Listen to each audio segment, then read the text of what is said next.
तो आज हम पढ़ेंगे पादपों में पोषण। तो भोजन के वो घटक जो हमारे शरीर का पोषण करते हैं उन्हें पोषक कहते हैं। सभी जीवों को भोजन की आवश्यकता होती है। पौधे स्वयं के लिए भोजन बना सकते हैं, परंतु मानव सहित कोई भी प्राणी अपना भोजन स्वयं नहीं बना सकते। वे पादपों या पादपों का आहार ग्रहण करने वाले जंतुओं से ही अपना भोजन ग्रहण करते हैं। अब है पादपों में पोषण की विधि।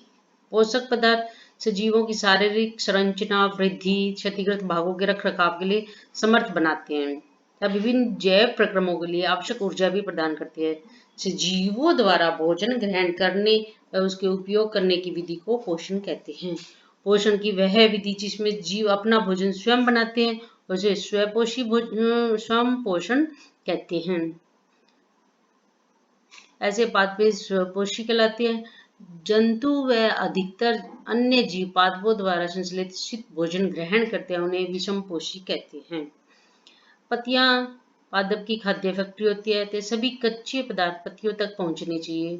मृदा में उपस्थित जल व खनिज लवण जड़ द्वारा ही अवशोषित किए जाते हैं, तने के माध्यम से पत्तियों तक पहुंचाए जाते हैं। पत्ती की सतह पर सूक्ष्म छिद्र होते हैं जिससे कि कार्बन डाइऑक्साइड प्रवेश करती है। ये छिद्र जो होते हैं इनको रंध्र कहते हैं। इनके बाहर की ओर द्वार कोशिकाएं होती है। तो अभी आपने देखा होगा कि जो शरीर है वो सूक्ष्म इकाई से बना होता है जिसे कोशिका कहते हैं। कोशिका के बाहर एक झिल्ली होती है जिसे कोशिका झिल्ली कहते हैं। उसके अंदर एक छोटा सा सुस्पष्ट संरचना होती है जिसे केंद्र कहते हैं, और केंद्रक के चारों ओर जेली के समान जो द्रव्य होता है उसे कोशिका द्रव्य कहते हैं। जल व खनिज वाहिकाओं द्वारा पत्तियों तक पहुंचाई जाती हैं। ये वाहिकाएं नली के समान होती है तथा जड़, तना, शाखाओं व पत्तियों तक फैली होती हैं। पोषकों को पत्तियों तक पहुंचाने के लिए ये वाहिकाएं एक सतत मार्ग बनाती हैं। पत्तियों में एक हरा वर्ण होता है जिसे क्लोरोफिल कहते हैं। क्लोरोफिल सूर्य के प्रकाश की ऊर्जा को ग्रहण करने में पत्ती की सहायता करता है। इस ऊर्जा का उपयोग जल व कार्बन डाइऑक्साइड से खाद्य संश्लेषण में होता है। तो खाद्य संश्लेषण के लिए क्या होता है, पत्तियों में प्रकाश संश्लेषण की क्रिया होती है। आपने देखा होगा क्लोरोफिल और सूर्य का प्रकाश कार्बन डाइऑक्साइड व जल प्रकाश संश्लेषण के लिए बहुत आवश्यक होता है। अतः सभी जीवों के लिए सूर्य ऊर्जा का चरम स्रोत है। पत्तियों द्वारा ही सौर ऊर्जा संग्रहित की जाती है। अब प्रकाश संश्लेषण न होने की स्थिति में खाद्य उपलब्ध नहीं होगा। सभी जीवों का अस्तित्व प्रत्यक्ष या परोक्ष रूप से पौधों पर ही निर्भर है। अब प्रकाश संश्लेषण के दौरान पत्ती की क्लोरोफिल युक्त कोशिकाएं जो होती है वो सूर्य की प्रकाश की उपस्थिति में कार्बन डाइऑक्साइड व जल से कार्बोहाइड्रेट का संश्लेषण करती है। तो इसको हम ऐसे कह सकते हैं, कार्बन डाइऑक्साइड प्लस जल, सूर्य का प्रकाश और क्लोरोफिल के प्रेजेंस में कार्बोहाइड्रेट प्लस ऑक्सीजन बनती है, यानी कि ऑक्सीजन मुक्त होती है। कार्बोहाइड्रेट पत्तियों में स्टार्च के रूप में संचित हो जाते हैं। अभी हमने बताया कि पत्ती की सतह पर क्या होते हैं, छिद्र होती हैं, रंध्र होती है, उनके चारों द्वार कोशिका होती है। द्वार कोशिका में क्लोरोफिल होता है जो कि आपको इस चित्र में समझाया गया है। पत्ती में स्टार्च की उपस्थिति प्रकाश संश्लेषण प्रक्रम का संपन्न होना दर्शाता है।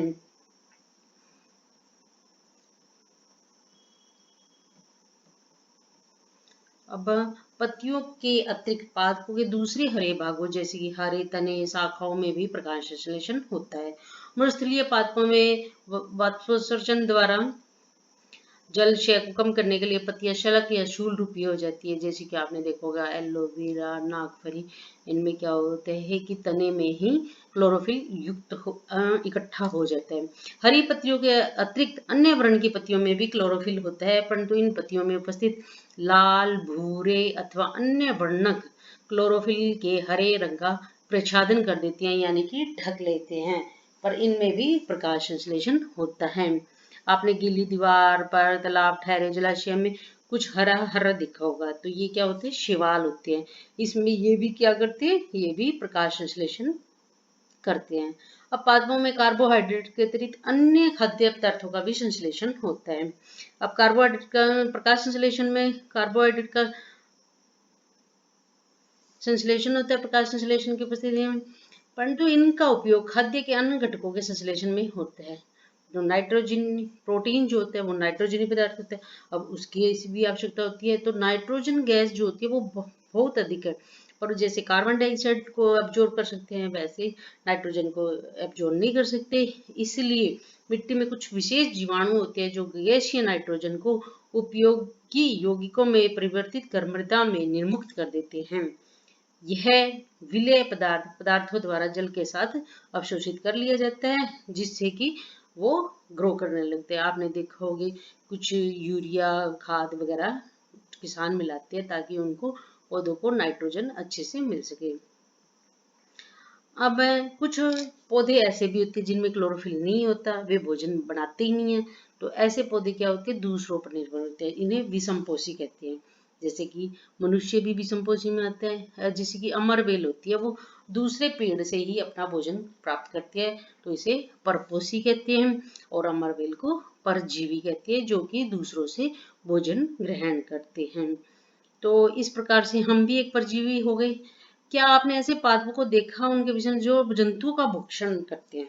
कुछ ऐसे होते हैं पादप जो कीटों को पकड़ते हैं। उनके क्या होते हैं, घड़े के समान आकृति होती है, पत्ती का जो भाग होता है वो घड़े के समान हो जाता है, जो घड़े का ढक्कन बन जाता है, उसके अंदर अनेक रोम होते हैं। जैसे ही कोई कीट घड़े में प्रवेश करता है तो ये उसके रोमों के बीच में फंस जाता है और घड़े में उपस्थित पाचक रस द्वारा कीटों का पाचन हो जाता है, जिसे हम क्या कहते हैं, कीट भक्षी पादप, जैसे कि विनस फ्लाई ट्रैप या सैंड्यू कीट भक्षी। अब है मर्त्यजीवी। मर्त्यजीवी में मशरूम लोग खाते भी हैं।